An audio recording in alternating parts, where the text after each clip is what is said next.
Priča za laku noć. Vrijeme je za spavanje. Tata čita Pepi i Đorđu priču za laku noć. I tako su princ, princeza, papigica i žaba živjeli sretno do kraja života. Kraj.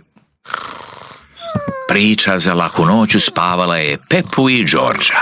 Laku noć, mališani moji. Đorđ je budan. Đorđ, ti si maleni šašavko. Vrati se na spavanje. Đorđ nije pospan. Đorđ, noć nije za igranje, nego za spavanje. Šš, ispričat ću ti priču za laku noć. Jednom davno živio je jedan praščić. Ime mu je bilo Đorđ. Krenuo je u potragu za srećom. Uskoro je došao do šume. Sviđa li ti se priča, Đorđ? Usred šume bila je jedna kućica. A u kućici se nalazila zdjela kaše. Maleni Đorđ bio je vrlo gladan, pa je pojeo svu kašu. Njam, njam, njam. Ali čim je sve pojeo, mali Medo se probudio i rekao: "O, jesi li ti pojeo moju čarobnu kašu?" Đorđ je rekao: "Da." Medo je rekao: "To je bila čarobna kaša. Od nje ćeš narasti jako velik." I onda je Đorđ počeo rasti. Rastao je i rastao i rastao, sve dok nije bio viši od svih stabala u šumi. Kraj. Spavaš li, Đorđ? Ne. Čak ni malenu mrvicu? Ne. Oh, okej, onda ću ti pričati još malo. Mali Medo rekao je da na samom kraju svijeta postoji jedan sanduk sa zlatom.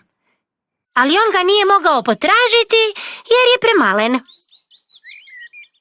Đorđ je rekao: "Ja ću te odnijeti tamo." Tako je Đorđ hodao na kraj svijeta. Hodao je i hodao i hodao. Jesi li sad pospan? Ne. Hodao kroz šume, preko mora i planina. Jesi li sad pospan? Hodao je čitavim putem na kraj svijeta i tamo je pronašao veliki sanduk zlata. I velikog zmaja.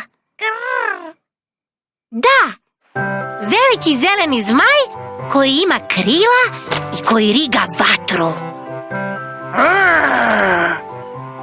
Srećom, zmaj je bio miroljubiv i rekao je Đorđu da može uzeti blago. Ali onda Đorđ se počeo smanjivati. Smanjivao se i smanjivao sve više, dok nije postao isti mali Đorđ kao što je bio i prije. "Kako ćemo se sad vratiti kući?" upita mali Medo. "Mogu vas odnijeti kući," reče zeleni zmaj. "Popnite se gore."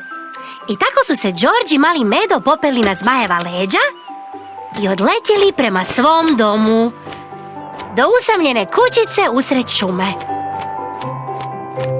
A zatim je kraj priče. Đorđ je zaspao. Pepa je zaspala. Pepa, zašto nisi u svom krevetu? Noć je za spavanje, a ne za igranje. Laku noć, mališani moji. Lijepo spavajte.